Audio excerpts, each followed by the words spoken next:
సైన్యంలో పనిచేయడం కత్తి మీద సాము. కానీ దేశం కోసం పనిచేస్తున్నప్పుడు కష్టాలనేవి పెద్ద లెక్కలోకి రావు. మన దేశం కోసం ఎంతో మంది వీరులు ప్రాణాలర్పించి మన కోసం, దేశం కోసం, వారి కుటుంబాలకు కూడా దూరమయ్యారు.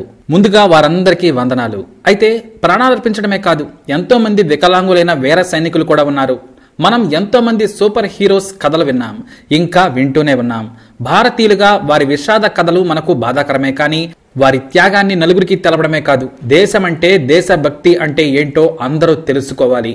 వారి స్ఫూర్తే ఎంతో మంది యువకులను సైన్యంలో చేరేలా చేస్తుంది. అలాంటి super hero major general Arun Kumar Pathak. Major general Arun Kumar సైన్యంలో అందరి మాదిరిగానే ఉత్సాహంగా జాయిన్ అయ్యారు. అయితే ఆయన AK-47లు, మోస్ట్ అడ్వాన్స్డ్ మెషిన్ గన్స్ లాంటివి ఇష్టపడలేదు. సైన్యం గెలుపులోకి కీలక భూమిక పోషించే యుద్ధ ట్యాంకులను నడపాలనుకున్నారు. ఓపెన్ ల్యాండ్ తో యుద్ధం అంటే విజయమా, వీర స్వర్గమా తేల్చేది యుద్ధ ట్యాంకులే. మరీ ముఖ్యంగా 70ల్లో ఎయిర్ ఫోర్స్ ను తక్కువగా వాడేవారు. ఎందుకంటే భీకరమైన యుద్ధ పరిస్థితులు వస్తేనే ఎయిర్ ఫోర్స్ ను రంగంలోకి దించేవారు.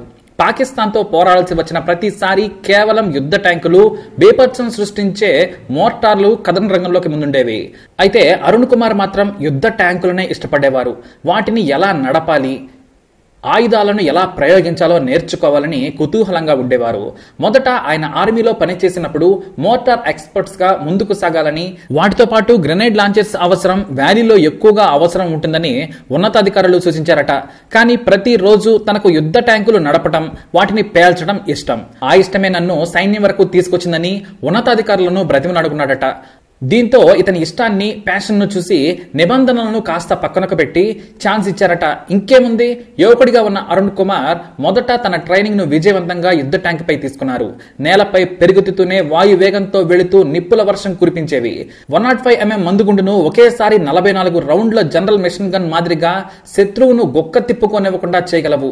గంటకు 50 కిలోమీటర్ల వేగం, ఎత్తును సులువుగా చేరుకోగలవు. చిన్న సపోర్ట్ ఉన్నా సరే హైట్ పై పొజిషన్ తీసుకుని పేల్చగలదు. లెజెండరీ ట్రైనర్స్ దగ్గర ఆయన ట్రైనింగ్ తీసుకున్నారు. ఆ తర్వాత దాని రిపేర్ నుంచి ప్రతి ఒక్క విషయంపై ఆయన అవగాహన సాధించారు. వెహికల్ సౌండ్ ని బట్టి మేజర్ అరుణ్ కండిషన్ చెప్పేసేవాడు. ఆయుధాలు ఎలా పేల్చాలి, టార్గెట్ రీచింగ్ కు ఎలాంటి వ్యూహం పన్నాలి అని ఆయన అహోరాత్రులు కష్టపడి నేర్చుకున్నారు. మేజర్ జనరల్ అరుణ్ అంటేనే విజయవంత ట్యాంకర్ వస్తుందని యువకులంతా ఆయనకు సెల్యూట్ చేసేవారు. అదే సమయంలో 1971 యుద్ధం వచ్చింది. పాకిస్తాన్ చేసిన మరో కుట్రను భగ్నం చేసి భారత్ సత్తా చూపేందుకు మన ఆర్మీ కథన రంగంలోకి దిగింది. అదే సమయంలో విజయంతో తాను కూడా ముందుండి ట్యాంకర్ తో పాక్ ను తుక్కు చేశాడు.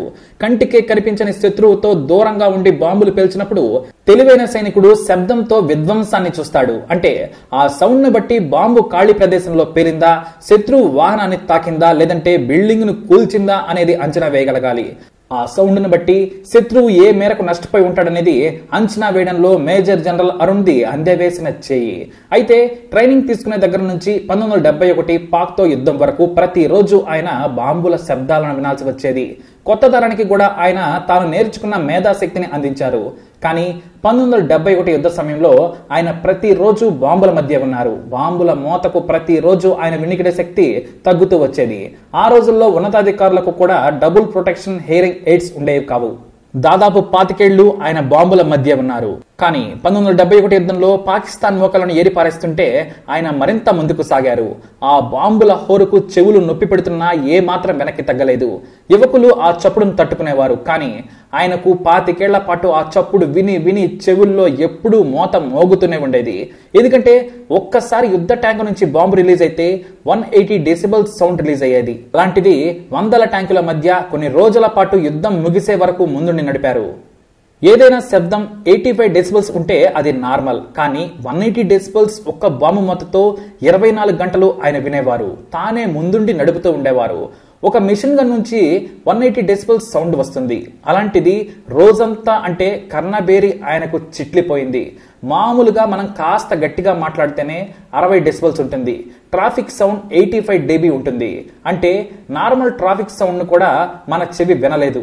అంబులెన్స్ సౌండ్ ను దగ్గర నుంచి గంటపాటు వింటే మన చెవి ఆటోమేటిక్ గా పాడైపోతుంది. రోజంతా వింటే వినికిడి శక్తి తగ్గిపోతుంది. ఈ విషయం స్వయంగా డాక్టర్లు చెప్పిందే.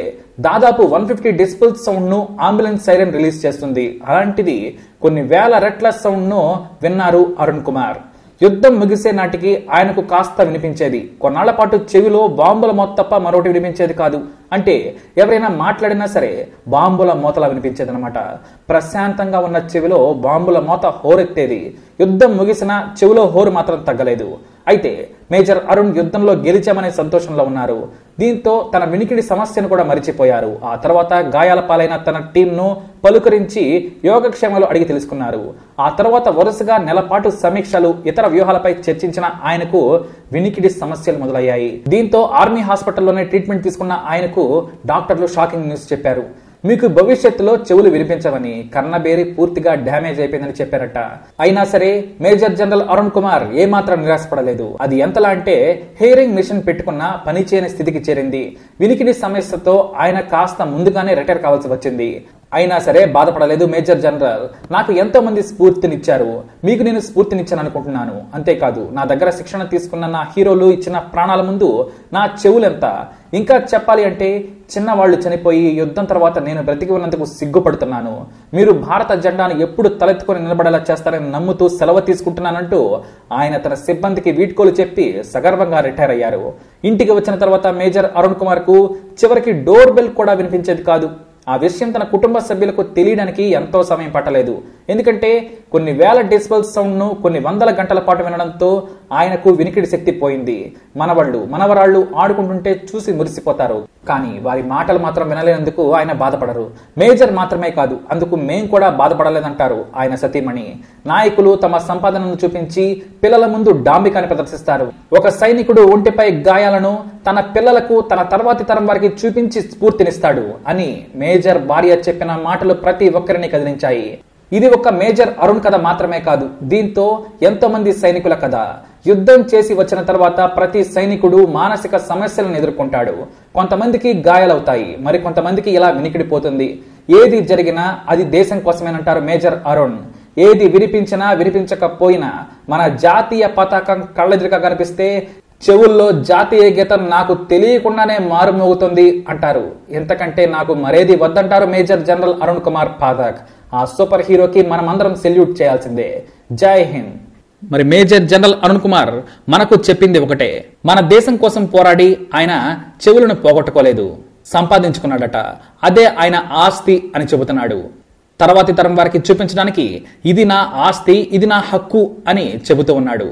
మరి ఆయన మాటలకు మీరేమంటారు అనే మీ అభిప్రాయాన్ని తప్పకుండా కామెంట్ ద్వారా తెలియజేయండి. ఈ వీడియోని లైక్ చేయండి, షేర్ చేయండి, మా ఛానల్ని సబ్స్క్రైబ్ చేసుకోండి.